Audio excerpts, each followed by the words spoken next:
At 2:15 a.m., Lone Star Medical Center felt like a swimming pool drained of water. White tiles, humming vents, a thin smell of antiseptic that never left your tongue. Dr. Elliot Crane cut across the surgical floor with a clipboard tucked against his ribs. He slowed just enough to look at Arden Blake. "You're a sub. Do not improvise," he said, the consonants neat and cool. Arden adjusted the elastic of her mask. Brown eyes steady. No reply. A paracord bracelet sat snug on her wrist, navy and sun-faded the words, "Hold fast," stamped on a tiny metal plate. Beneath the edge, a comb of ink peeked out, neat squares like a Molly grid. Behind Crane, 3 residents lingered near the supply cart. Noah Patel wireframes watching everything. Aaron Walsh arms folded deliberate. Miles Carter a smirk that tried to be a shield and failed. They tracked Crane, then Arden, as if waiting for a spark. "You'll take routine cases," Crane said to the room at large. "Appendix, gallbladders, simple. You call before any significant decision. You document everything." He moved on without waiting. The residents drifted after him, coffee cups and skepticism in tow. Arden turned to the scrub room. The stainless sink splashed up her forearms. She counted under her breath without sound, fingertips tracing each knuckle, each plane of skin. Shoulders down, weight centered over the balls of her feet, a habit that was not taught here. Nurse Lila Monroe stepped into the doorway with a cap in her hand. Late 30s or maybe 40s eyes that had seen enough nights to stop blinking at alarms. "You stand like someone who used to carry weight," Lila said, soft enough that steam swallowed half the words. Arden dried one hand, then the other. "I just like even footing." Lila smiled without showing teeth. "Or 4 is yours." Paige said appendicitis. 42-year-old male, short-staffed tonight. "Got it."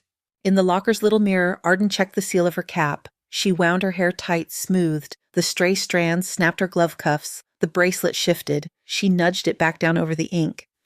The hallway to OR4 was an aquarium tunnel, all light and glass. Monitors behind glass, empty chairs behind more glass.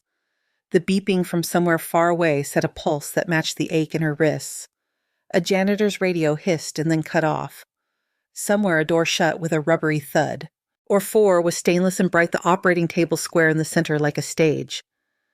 The anesthesiologist, Dr. Alicia Rao, lifted her eyes from the chart. "Pressure is clean, sets are good, induction smooth," Rao said. "You must be Dr. Blake."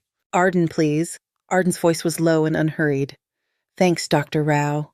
The surgical tech offered a tray like a waiter in an unfamiliar restaurant. On the other side, a second nurse checked clamps and counted gauze with the rhythm of a metronome. Up in the observation gallery, 2 shadows leaned toward the glass. Noah and Aaron. A dry marker squeaked once on the railing. Miles was not in view. Arden scrubbed again at the room sink, gowned, gloved, and stepped to the field. She took one breath through the mask. It came with a hint of cautery before the cautery, like heat radiating off a dry road. She set her fingers where they had to go. She did not need to think about where they went next. "Knife," Arden said. The instrument slid into her hand with the sound of metal on metal. The first incision was clean. The skin gave the way paper gives. Deeper the muscle parted. Suction murmured. Lights burned into the back of her skull and made a halo out of powder on the drape. Noise trimmed itself down to the constant beep, a steady mid-range, not comforting, not hostile, a clock without numbers. The tech's breath changed when Arden paused.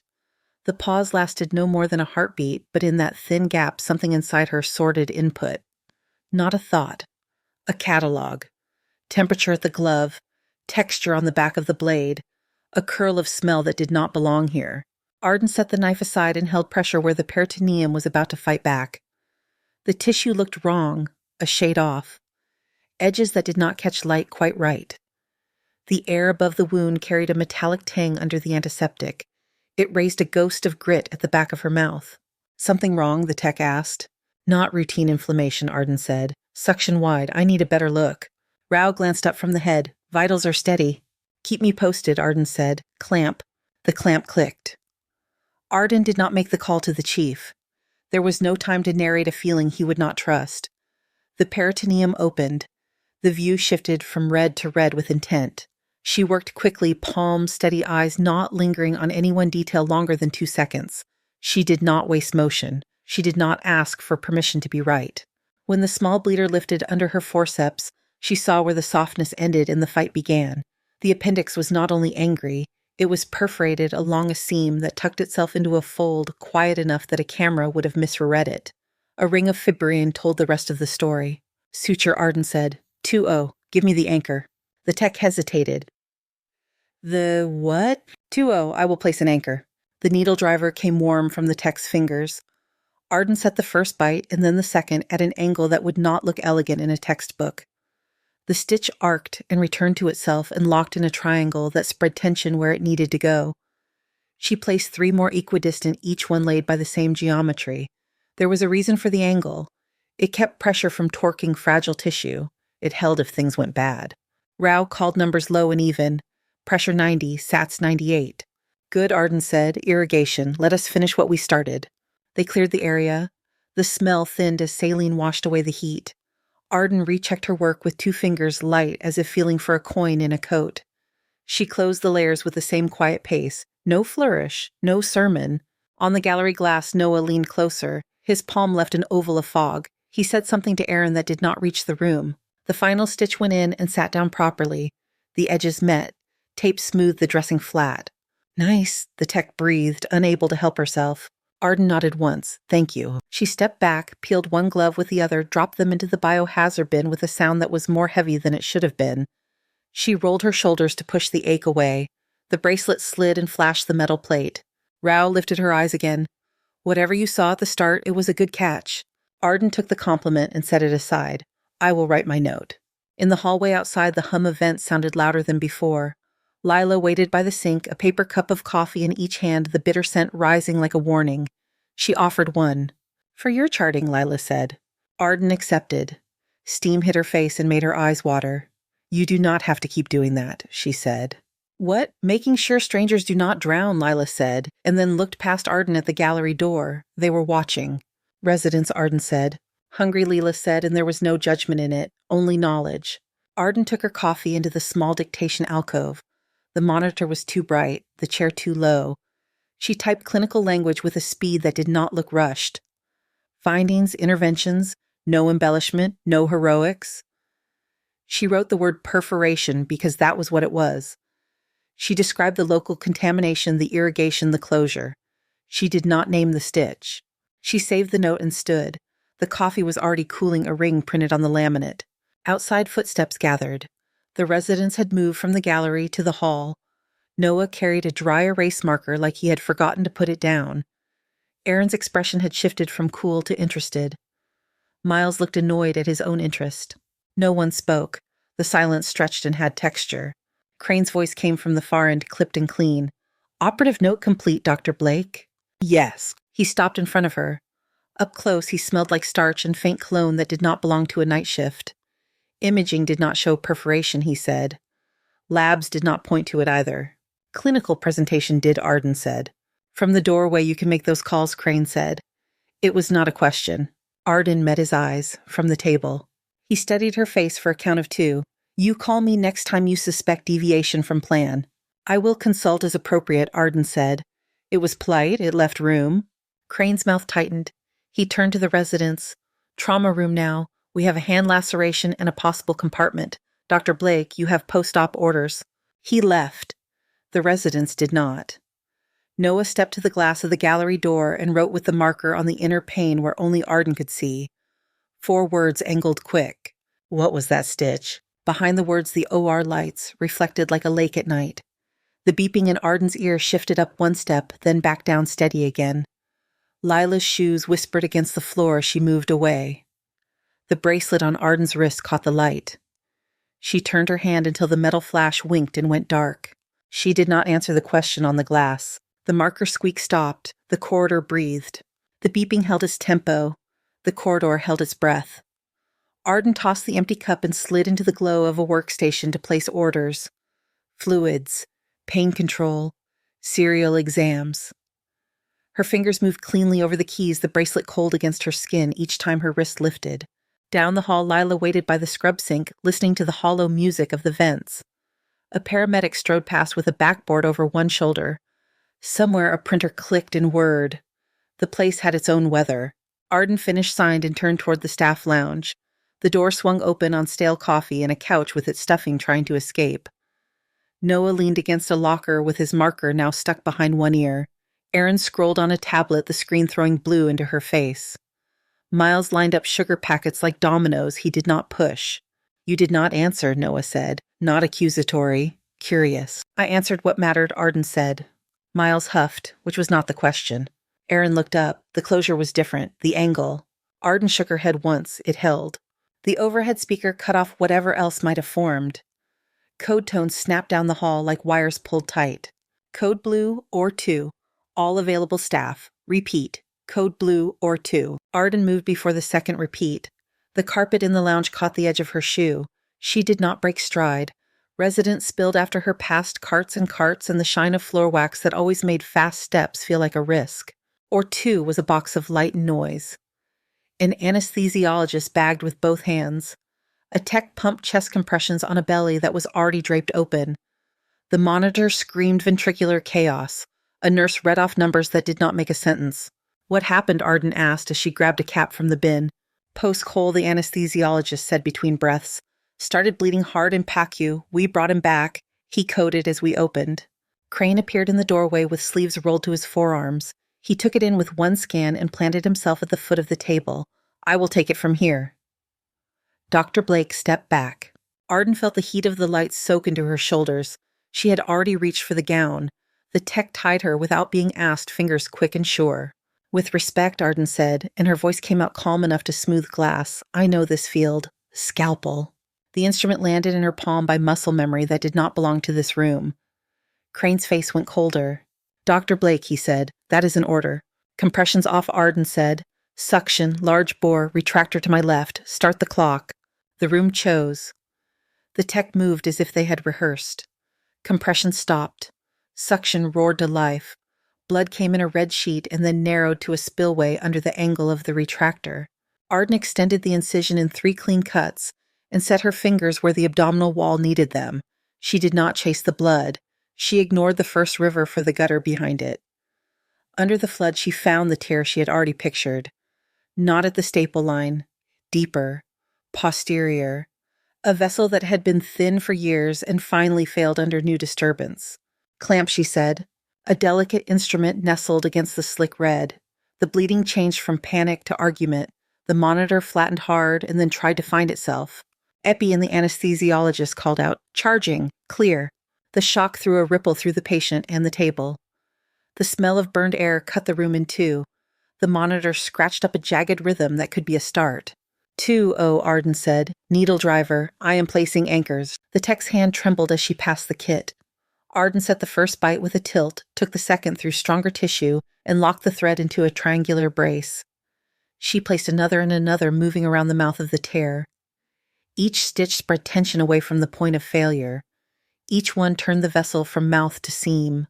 In the gallery, Noah pressed his forehead to the glass. Erin whispered, but her voice stayed trapped in her throat. Miles did not pretend not to watch. None of them wrote. Crane stood at the head of the table now, not speaking, not leaving. His eyes tracked Arden's hands as if they were a language he had not learned. Pressure, Rouse said. 70, climbing, 90 over 58. Hold line for 2 minutes, Arden said. She rechecked the edges of the repair with the back of her knuckle, as gentle as if knocking on a door she did not want to disturb. No fresh bloom of red. No hidden whisper of a leak. She irrigated, watched the water lose its color, and then stay clear. The smell of cautery receded. The heat under the lights faded until it felt like only light. Close, Arden said, layered. The tech breathed again. She counted sponges. The nurse threw numbers like offering coins. The monitor softened into a normal song. Compressions did not return. Arden closed the skin with the neat care she gave to endings. The last knot sat down with a small click against the instrument. She took her hands away and pushed to the edge of the field. Rao let her shoulders fall. We have him. The tech made a sound that was halfway to laughter and stopped it, as if she had been caught doing something improper. The residents in the gallery did not move. Crane took one step backward. What was that suture pattern, he asked, each word balanced on a line, and where did you learn it? Arden peeled one glove off with the other. A reinforcement anchor. It distributes load. That is not from our books, Crane said. Neutral in tone, not neutral in intent. It holds, Arden said, and there was no bravado in it, only fact. Crane watched her a second longer, then spoke to the room. Post to ICU, start blood, notify family, Good work. The last sentence hung strange in the air. It did not fit his posture, but it did fit the outcome. He turned, pointed at Noah through the glass, and crooked a finger. The residents disappeared from the window. Arden stripped the other glove, laid it beside its partner, and found Lila at her shoulder with a fresh pack of towels. Their eyes met. No word passed between them. The towels found their way to the right hands. In the scrub bay, water beat on Arden's wrists like rain on metal. She watched the red thin and vanish. The faucet squealed. The noise in the corridor went down to a low tide. Crane stepped into the doorway. The overhead light threw a slice across his jaw. For once he did not carry the clipboard. You disobeyed a direct instruction, he said. I acted under the clock, Arden said, drying each finger with care. You overrode the attending in charge. I took responsibility for a field I could see, Arden said. He was leaving us. There was no time to negotiate authority. Crane looked at the river of water slipping toward the drain. He is not leaving now. No, Arden said. Crane scrubbed a hand over his hair as if removing a thought he did not want. My office. We talk about boundaries. Lila appeared at his shoulder. Heart's back and they are moving, she said to Arden and then to Crane. ICU is ready. Crane nodded without looking at her. He held the doorway for Arden and did not step aside. She moved past him, chest empty of breath for a moment, then the air returned. They walked in a quiet that was full of plans they would not say. The floor here was smooth linoleum that showed the reflections of their shoes. The walls had framed photographs of Austin murals and a longhorn under a big sky that never saw an operating room. The office sat at the end of the row. Diplomas, perfect stacks, a window that looked over the dim parking lot and the red blink of the helipad light. Sit, Crane said. I prefer to stand, Arden said. He took his chair. He did not relax into it. Where did you train Dr. Blake? General surgery, various hospitals. Which hospitals? Here and there, Arden said, eyes on the window, not the diplomas. Crane breathed in once slow. We do not here and there at Lone Star. Understood. Then you will understand this. You consult before deviation. You involve the attending in charge. You do not unilaterally invent. Arden did not flinch. I did not invent. I executed. He let the word sit between them. Executed what? The work, Arden said. He has a heart to wake up to. The speaker split the room with a tone that made papers jump. The building's voice followed flat and loud in equal measure. Mass casualty incident inbound. Interstate 35, multiple critical. ETA 3 minutes. All available surgical staff to emergency. Repeat. MCI inbound. The office swallowed the echo. Crane was on his feet before the second repeat. He grabbed his coat from the hook and had one arm in the sleeve by the time he reached the door. He looked at Arden, with me. They left at a run that was barely contained. The hallway poured them toward the elevators. People joined their current. Nurses pulling carts. Residents throwing on caps as they moved. A security guard opened double doors and held them. Arden hit the call button and felt the bracelet bite into her skin as her hand curled. Lila came up on her right with a crash cart and a smile that did not reach her eyes. You are going to want this, Lila said. The elevator opened. Metal. Bright light. The floor shook with the weight of hurried bodies. Crane stepped in and turned to face the hall. Arden followed. Lila backed in with the cart as the doors slid toward each other. The last thing Arden saw before the seams met was the blank blue of the ER sign at the end of the corridor, a color that looked colder than the air. The door shut with a soft click that felt loud. The cab dropped. The breath in her chest found a pace to match the beeping that waited below. The elevator doors opened on a wall of sirens and heat. The ER bay pulsed with light that came and went in knife strokes. Diesel. Blood. The sour of burnt brake pads. Gurneys slid past like barges pushed by white water. A medic shouted vitals over a radio that crackled. Someone laughed too loud beside a crying child. The sound clipped off as fast as it came. Crane raised his voice and people lined up under it. Trauma 1 is chest. Patel and Walsh with me. Trauma 2 is multi-system. Carter, you are with Rodriguez. Trauma 3 is head. Dr. Blake, you are with me. Monroe set up for rapid transfusion across 3 bays. Lila nodded and vanished with a cart that rattled like old armor. They took Trauma 3. The patient was mid-20s with glass in his hair and a scalp that swelled under the skin like bread rising. His pupils argued with each other. The monitor wrote falling numbers. A soft, ugly breath sawed in and stuck there. GCS 6, the medic said, already backing out. Found unrestrained, steering column intruded. Prep for Burr, Crane said, snapping on a gown. Get me the drill. Dr. Blake, retraction exactly where I tell you. No drift. Arden washed her hands in a sink that had not dried since morning gown and motion gloved before the last drop fell. She slid in opposite Crane and found her hold with the ease of someone who had held worse. The retractor bit gently into scalp and periosteum. Her wrist settled. The bracelet pressed her skin in a familiar line. Crane marked and moved quick. The drill bit whined at a pitch that tightened shoulders up around ears. Bone dust gathered in a fine half circle that looked like a snowfall no one wanted. The room smelled like hot pennies under the antiseptic. Crane slowed by a fraction and stopped when the resistance changed. He lifted a curl of bone the size of a thumbnail. Dark blood climbed up and out, eager to go anywhere that was not a tight skull. Pressure, Crane said. The numbers on the monitor loosened. The boy on the table breathed without the ugly sound. His face relaxed a line that had been carved by impact. Close and transfer, Crane said. CT after ICU if he tolerates it. Arden held until he told her to let go. When she stepped back, her shoulders informed her that they had been locked under a weight they could not see. She flexed her fingers once. A medic caught her eye through the glass and pointed down the bay where a soldier in a torn uniform lay on a cot. The soldier saw her the same instant.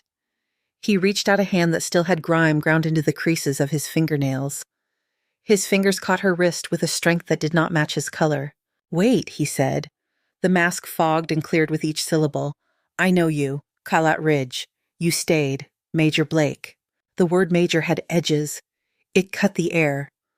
Lila, passing with a tray of blood, faltered by a fraction. She kept moving. Miles looked from the soldier to Arden and forgot to hide that he was looking. An orderly, who knew none of the names, knew to mark the shift anyway. You are concussed, Arden said, and her voice was soft enough that it did not ripple the room. Breathe through your nose. Stay with the nurse. You are going to need fluids. He did not let go. You stayed, he repeated. The rhythm of it sounded like a memory that had worn a groove into his skull. Arden eased her wrist free. The bracelet flashed and hid. Focus on the nurse, she said, and then she was already moving because another gurney came through the doors, surrounded by more bodies than made sense for a civilian. 2 officers in dress uniforms flanked the bed. The man on the gurney wore an oxygen mask and nothing else from the waist up. His chest rose unevenly. One side lagged as if the air had to push a wall to get there.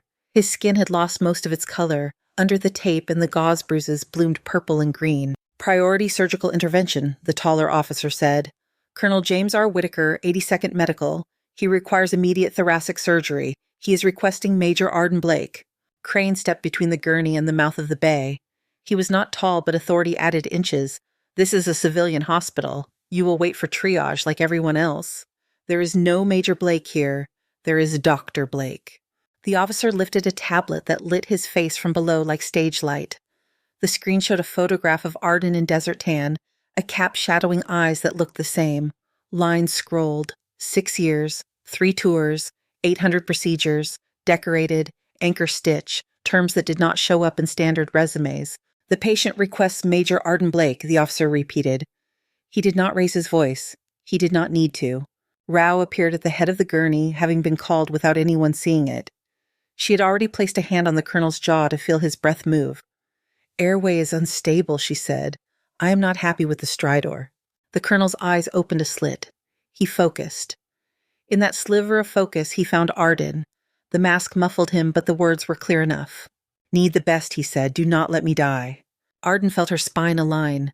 The hold in her shoulders released by a fraction. She looked at Crane and saw him see the same shift in her. I will take him, she said. Crane held her gaze long enough to say what he had to without words. He stepped back, or one he told the room, now.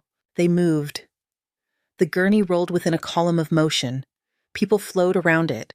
Doors opened in front of them because hands made them open. The elevator arrived because the switchboard had cleared a path. The helipad light blinked through a window as they passed. It looked like a heartbeat too big for any chest. In OR1, the air felt colder and cleaner. The light hit the table with a white square that left no room for shadows. Nurses transferred the colonel as if he might break with the wrong angle. Rao's laryngoscope reflected the light up under the mask. She tried twice. The jaw fought back. The throat was not where throats belonged. Anatomy is distorted, Rao said, through teeth that did not touch. I do not have a line. Arden stood at the side of the head and read the map that did not show itself. The trachea bulged off to the right. The neck was swollen at the base. The sound of air catching told the rest. Surgical airway, Arden said. Cricothyrotomy, now. Rao hesitated for a count. I can try again. His oxygen is at 80, Arden said. We do not spend him on another attempt. Rao swallowed and nodded. You lead. Scalpel, Arden said. Tracheostomy tube ready? Suction ready. Hold the thyroid cartilage. Feel for the cricothyroid membrane. There. They made room. Hands got out of the way. Lila appeared at Arden's elbow with the tube before Arden asked. The first cut opened a window in the neck. Blood rose. Arden's fingers found the membrane by the give that no textbook can write. The hook lifted. The tube went in on the path her hand made. She watched the fog of breath start inside the plastic and felt the change in the lungs before the monitor told her. Sat climbing, Rao said. 85, 90, 92. Arden looked at the chest. One side still lagged. The flail segment moved against the rest like a loose tile in a storm. She placed her palm there and felt the rattle under her skin. We open the chest, Arden said.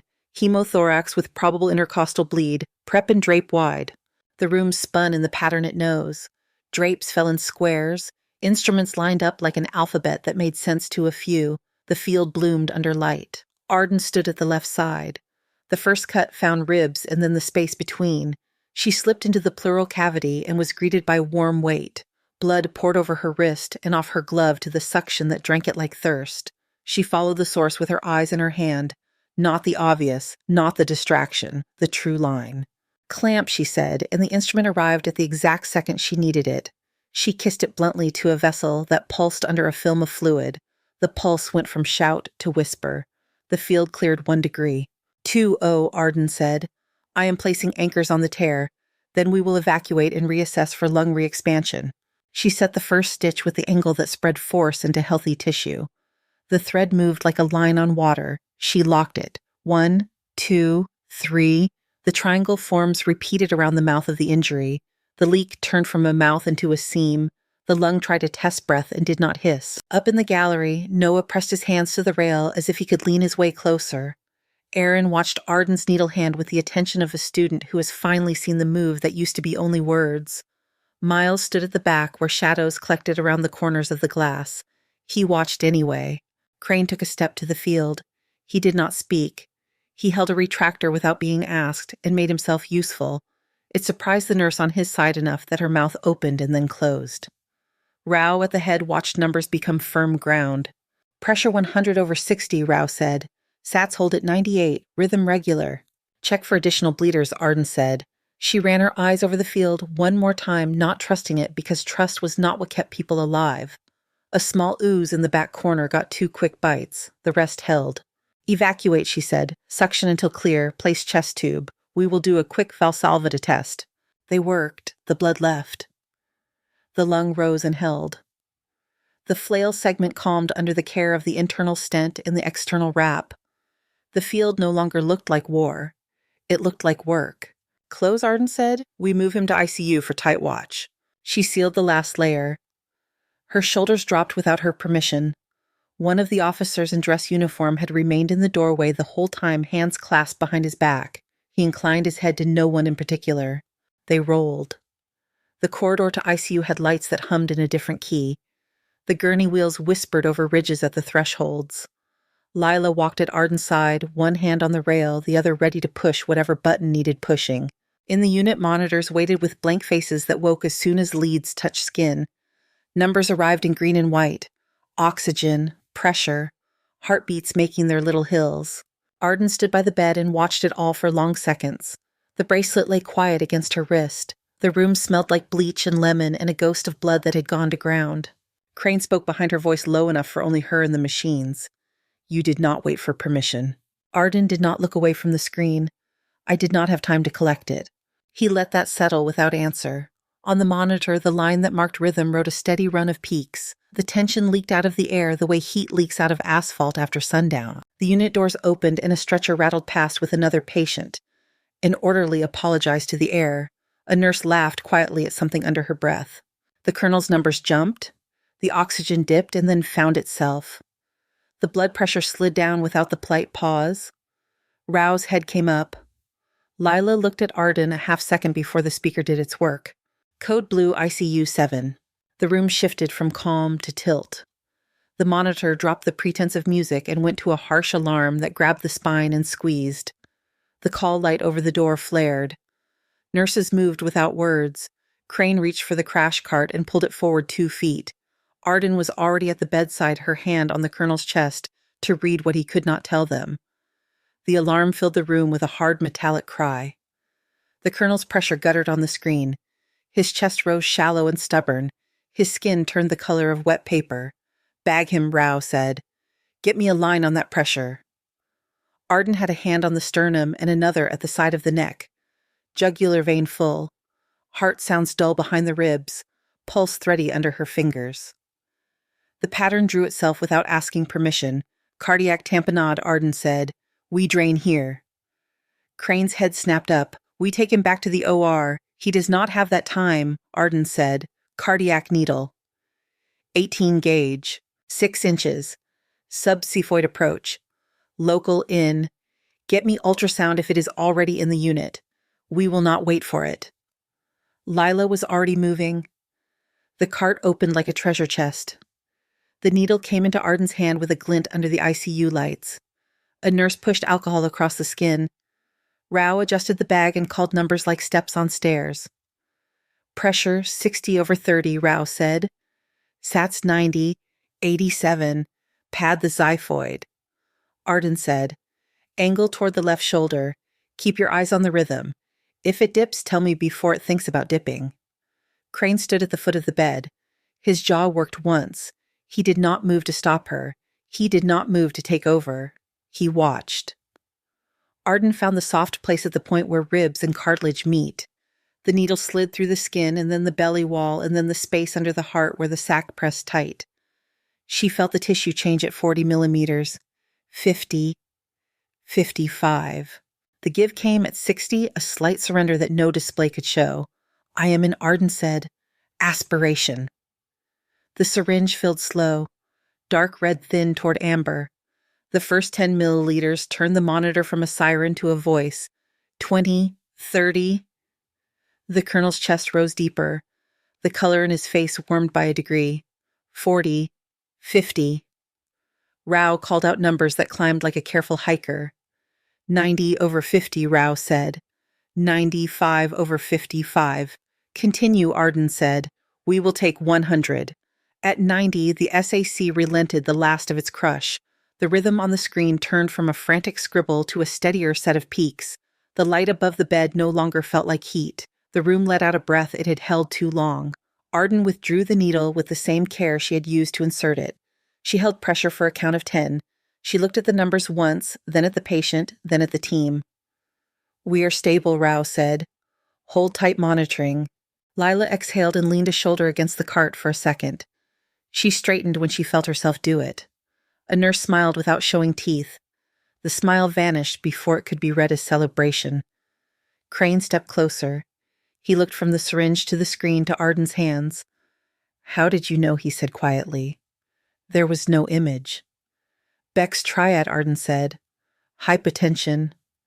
Muffled heart sounds, jugular distension, pattern after blunt chest trauma. It is a shape you learn." Crane did not reply. The line on the monitor rode its little hills with a confidence it had not had minutes ago. The doors opened on a rush of shoes. Noah, Aaron, and Miles entered with the look of people who had run and remembered not to look like it. Noah held a tablet against his chest as if it might push his heart back into order. "Dr. Blake," Noah said, "we did a search. There is a paper that lists you as author. Anchor Stitch, Field Thoracics, Callat Ridge Registry, Journal of Combat Medicine." Aaron turned the screen toward Arden. The title glowed above a photograph from a field tent. The author line read, "A. Blake, M.D., Major U.S. Army Medical Corps." The image caught Arden mid-suture, her hand in the curve of a move that matched the one she had just used. Miles did not hide his stare. "You are military." Arden set the empty syringe on the tray. She looked at the tablet and then at the colonel. The room held a silence that asked for a story. "Yes," she said. "I was." The ICU door lifted again. A captain in dress green stepped through with a short nod at the charge nurse. He glanced at the colonel and then at Arden. Major Blake, he said. Colonel Whitaker is stable enough to send a message. He asked me to tell you that you kept your promise. You did not leave anyone behind this time. The words landed where they were meant to land. A picture flashed in Arden's mind that did not belong in this room. Canvas walls lifting in wind. Sand against teeth. A child's rib cage under her hands like a bird trying to breathe. Crane watched Arden's face and seemed to see more than the room. He shifted his weight and set himself like a person about to choose. My office, he said, when the colonel is settled. He left them with the machines. Arden stood and watched the numbers flatten into reliability. She checked the dressing at the neck. She checked the line. She set the rails in the right slots. She placed her palm once on the bed's metal and felt the cool run up into her wrist. Then she said what needed saying to the nurse who would own the next hour. Call it any change, Arden said, even if you think it is small. The nurse nodded. Her hands were already moving. The room made space for Arden to leave. In the hallway, the vent noise turned down. The posters on the wall talked about hand hygiene with cheerful fonts. A visitor sat in a chair with their head in their hands and a jacket over their lap. The world outside the unit did not know what had just happened and would not care when the sun came up. Crane's office smelled like paper and old coffee. He was at the window with his back to the door. He stayed that way for a count of 3 after Arden came in. You violated a direct order in the OR, he said. You took charge in the ICU. Arden stood in the same place she had stood hours earlier. She did not sit. I did, she said. You did it because you could see what was happening faster than the rest of us, Crane said. He turned. And because you have done that move before. Arden met his eyes. She did not look down. Kalat Ridge, she said. An evacuation order came during a siege. Intelligence said the base would be overrun. We were told to leave the surgical tent. I had a child on the table. She would have died if we closed and ran. I stayed and finished. She lived. They called it refusal to follow orders. I resigned rather than face a trial. The record is sealed. The part that is not sealed lives in who I am. Crane did not interrupt. The ticking of his wall clock filled a small corner of the room. I have moved from hospital to hospital, Arden said. Short contracts, no questions asked was the rule that kept me in the building. People think rules keep them safe. My hands keep people alive.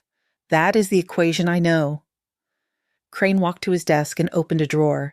He took out a folder and set it in the middle of the blotter. Letters. A printout with a Department of Defense seal. A short note on hospital letterhead with a signature Arden recognized from the ICU board. These came in the last hour, Crane said. Recommendations, a request for collaboration from Fort Cavazos, a preliminary statement from the colonel's office. He slid another sheet free. It was a single page with large font at the top. Proposal draft, trauma integration program. Crane rested his fingers on the page. He did not touch the pen. You know things our residents need. You make calls that our protocols do not anticipate. I want you to build a bridge. Director of Trauma Integration. Combine what you have with what we do here. Arden's mouth went dry. The noise behind her ears quieted until only the clock remained. She thought of Lila's steady eyes. She thought of Noah's marker on the glass. She thought of a hallway at 2 a.m. that had felt like a pool without water. I have conditions, she said. Crane nodded once. Patient outcomes over procedural comfort, Arden said. We will write the justification after, but we save first. We recruit veterans into the program, surgeons, medics, nurses, people who know how to move under pressure, and when a decision is made to save a life, the hospital stands behind it. No politics, no sacrifice of the person who made the call. Crane did not look away. Agreed, he said. Administration has eyes on this already. They are ready to back it. Arden let out a breath she had not intended to hold. She looked at the draft again. The black type said director as if it had always been there. The door knocked twice. Lila stepped in with a single envelope. For you, she said, dropped by the captain. Arden opened it. The letter inside carried the impression of a crest at the top. The words were short, a formal acknowledgement of service, an apology for the handling of Kalat Ridge, an offer to restore rank through the reserve if she wished. A line at the end in a hand that was not official. You did the right thing. Arden set the letter down on the desk where the proposal lay. She did not show it to Crane. She did not need to. He had already seen what mattered when she had her hands on a heart. Crane picked up a pen and held it out to her. "Sign the draft," he said. "We will make it official by morning." Arden took the pen. It was heavier than it looked. She stood with the tip above the line and felt the bracelet slide to the bone as her hand turned. The metal plate flashed once in the office light. The pen hung there for a heartbeat. The clock on the wall clicked to the next minute. The hallway outside breathed.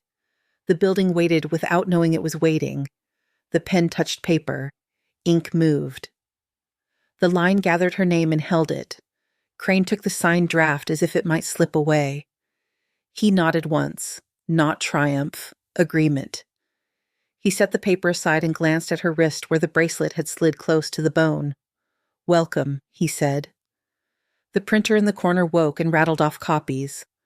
Outside the office glass, the hospital kept its private night. Vents, wheels, footsteps. Arden slipped the letter from the captain into her pocket. She felt the weight of it against her thigh like a coin that meant passage. 2 weeks later, conference room lights shone against a wall of glass. Morning made the campus look new. Trees in neat rows. A sky that pretended to be wide even over parked cars and asphalt. Inside chairs filled with white coats and scrubs in 3 different shades of blue. Arden stood at the front with a clicker in her hand. She did not use notes. A projector hummed. The first slide held a simple line graph. The drop in mortality was not dramatic, but it was certain. The room noticed. She spoke with the same cadence she used in the OR. Clear, efficient, no flourish. Aaron sat up front with a pen that never stopped. Noah had his marker again. Miles had no smirk left and did not miss it. Lila leaned against the wall near the door and watched the room more than the slides. The third slide held a photograph. Colonel Whitaker stood beside a young Afghan woman in a white blouse. Her eyes were bright. The image came from a phone, not a studio. It was imperfect and true. The caption was 2 lines. Names, a date. Arden let the slide sit. She did not explain it. She clicked on when the room was ready. After the session hallway air smelled like coffee and hallway. People came with hands and questions. A nurse from orthopedics asked about training days. A paramedic who wanted to sit in. An OR scheduler stepped in just long enough to say a room was available on Thursdays. Aaron from IT talked about a shared drive. The list of small things that make big things possible started writing itself. In the simulation lab, the lights were lower. Plastic ribs lifted and fell under a ventilator set to a lazy rhythm. Arden stood beside Aaron at the table. On the mannequin's left side, a cut line had been marked with indelible ink. The tone of the room was closer to a chapel than a classroom. "Stop following the line," Arden said. "You are not drawing. You are finding space." Aaron reset her grip on the scalpel and made a cleaner entry. Her shoulders dropped 1 centimeter when the blade found the path it was built for. Arden guided her hand without taking it over. The tube went in on the 3rd try. Air moved. The ventilator's bellow sounded less forced. Again, Arden said. They ran 6 repetitions. Noah joined in and moved like someone who had thought about it and now had the chance to see if he was right. Miles waited, then stepped forward without being asked. His first cut was rough, and then his hands remembered something from the gallery. He did not apologize for the roughness. He changed angles and tried again. A new voice cleared the doorway. Captain J. Morrison stood with a canvas duffel over one shoulder. She wore civilian clothes with a military fit. Her eyes took in the room and placed every piece in relation to every other piece. Captain Lila said from a stool, "You found us." Morrison nodded to Arden. "Dr. Blake," she said, "report for duty." The phrasing brought a laugh out of Noah that he covered with a cough. Aaron smiled and did not hide it. Miles looked at Morrison's hands, not her face. He recognized the way she stood. He had seen it twice in the last month. Arden shook Morrison's hand. Grip firm, not a contest. "You will take Airway Day with Dr. Rao," Arden said. "Then you come back here and teach chess to these 3. Morrison glanced at the mannequin. "They teach me hospital," she said. "Trade is the point," Arden said. Word of the program moved faster than they did. Veterans came with medics patches still sewn on undershirts. A nurse who had been at Bagram stood at the back of a lecture with her arms crossed and eyes wet. An attending from trauma asked for a slot in a thoracics module. The hospital felt less like a machine and more like a place built by people who wanted the same outcome for different reasons. In her office, Arden hung a single photograph on the wall, not her in uniform, not the colonel. It was a close shot of the paracord bracelet on a table with the little plate that read, "Hold fast." The knotwork made a shadow that looked like water. She set it above the desk where the light could find the metal in late afternoon. She did not use the desk much. Colonel Whitaker came with a transport aide and a guarded smile. He was thinner, his color had returned to skin not meant to be that pale. He walked without the stiffness of someone who had learned the map of pain and was ready to fold it up. "I owe you," he said when they were alone for a minute in the hallway outside the lab. "You owe me nothing," Arden said. He looked past her to where Aaron was setting suture packs in order. "You are building it," he said. "Here." She nodded. He handed her a second envelope. The letter inside paired with the first. Not ceremony, only function. Funding language. A formal collaboration line with Fort Cavazos, a phone number that would answer when she called after hours.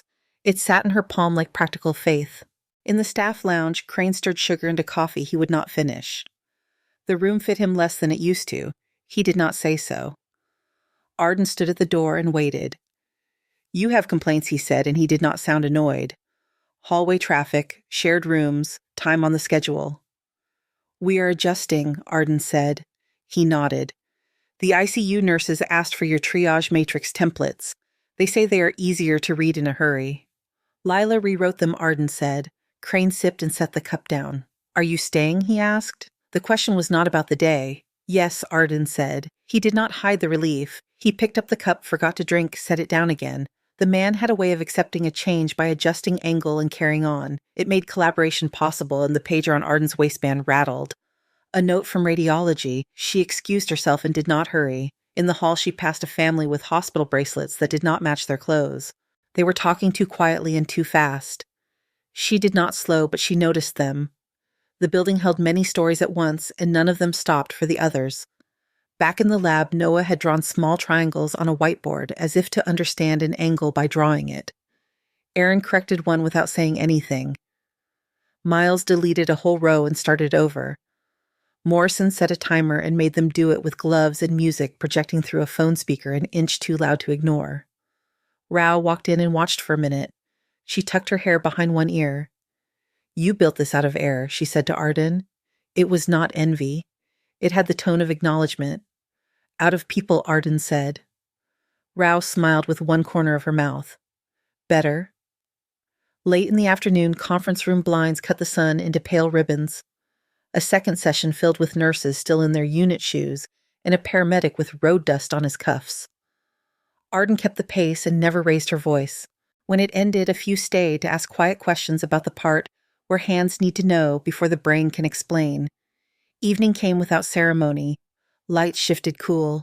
The campus outside turned the color of old postcards. In the ICU, the colonel slept. In ER triage, a child played with a sticker while her mother tried not to look at a bruise. Arden crossed the surgical floor the same path she had walked her first night. The tiles still shone. The vents still hummed. She stopped at the window where the observation gallery looked down on OR 4. A tech adjusted instruments in the center of the room until they lined up in a way that made sense to her. She left and turned out the overhead, and the room became a quiet square full of potential. Arden touched the bracelet with her thumb. The metal plate felt cool. She did not move it to cover the ink. The grid of squares showed along the edge of her skin. Her pager buzzed.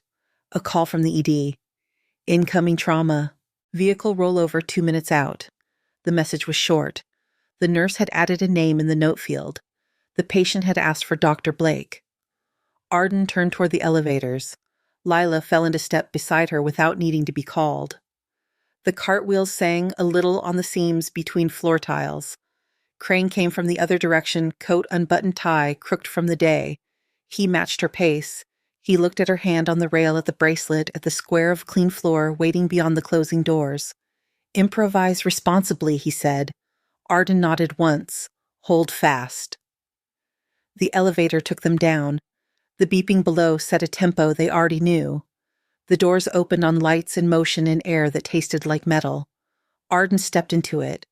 The room and the work unfolded together and took her in. Thank you so much for listening to today's story. If this story resonated with you or made you reflect, I'd love to hear your thoughts, so feel free to share them in the comments below. And don't forget to like, subscribe, and hit the notification bell so you won't miss the next story.